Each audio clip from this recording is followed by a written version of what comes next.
গতকাল ট্রেনে যাচ্ছি, দেখলাম একটা অল্প বয়সী মেয়ে সারা রাস্তা ফোনে কথা বলতে বলতেই আর কাঁদতে কাঁদতে যাচ্ছে। সামনেই বসে আছি, তাই তার বেশ উত্তেজিত হয়ে বলা সব কথাই সবাই শুনতে পাচ্ছে। মেয়েটির সেদিকে হুঁশ নেই, কষ্টে চোখ দুটো ভারী। মেয়েটি বলছে, আমি আজ না খেয়েই বেরিয়ে এসেছি, কাল রাতেও কিছু খাইনি আমি, থাক খাবো না, আমি তো ওদের বাড়ির কেউ নই। আজ যদি আমার মা থাকতো তাহলে আমি না খেয়ে ট্রেনিংয়ে বেরোনোর আগে জোর করে খাইয়ে দিত। মা মরা মেয়ে বলে কেউ ভালোই বাসে না।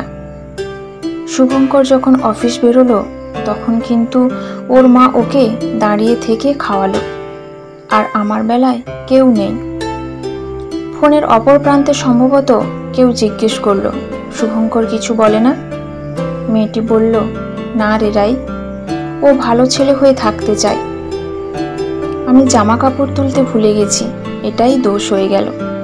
তাই সবাই মিলে কথা শোনালো। শুভঙ্কর এসব সময় কানে হেডফোন গুঁজে গান শোনে। ও কিছু বলে না, বললেই ওর মা কাঁদতে কাঁদতে বলবে ছেলে এখন বউয়ের পক্ষ নিয়েছে, তাই। শুনে খারাপ লাগছিল।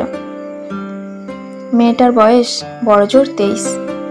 না খেয়ে যে এসব জটিল বিষয়ের সমাধান হয় না, নিজেরই হজমের সমস্যা তৈরি হয়, সেসব জানে না মেয়েটা। কেউ যে তার অপেক্ষায় বসে থাকবে না সেটাও জানে না মেয়েটা। অভিজ্ঞতা বড্ড কম কিনা।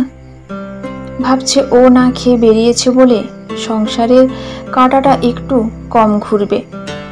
ওড়না দিয়ে চোখের জল মুছল।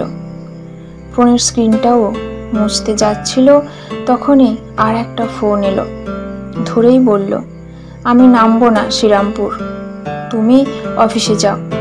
আমায় কি দরকার তোমার? আমি তো খারাপ। তোমার মা আমায় এত কিছু বলল, আর তুমি একটা কথাও তো বললে না। বলে লাভ হতো না, তাই তো? এটাই বলবে নিশ্চয়ই। পরক্ষণেই মেঘলা মুখে এক চিলতে হাসি ফুটল। আদুরে গলায় বলল, কেন শ্রীরামপুর স্টেশনে ওয়েট করছো কেন? অফিস যাওনি? পরে তো আবার বলবে কাজের সমস্যা হলো। বাজে বকো না, মুচকি হেসে বলল। তাহলে আমি নিয়াতে যাবে? আগে বললে না?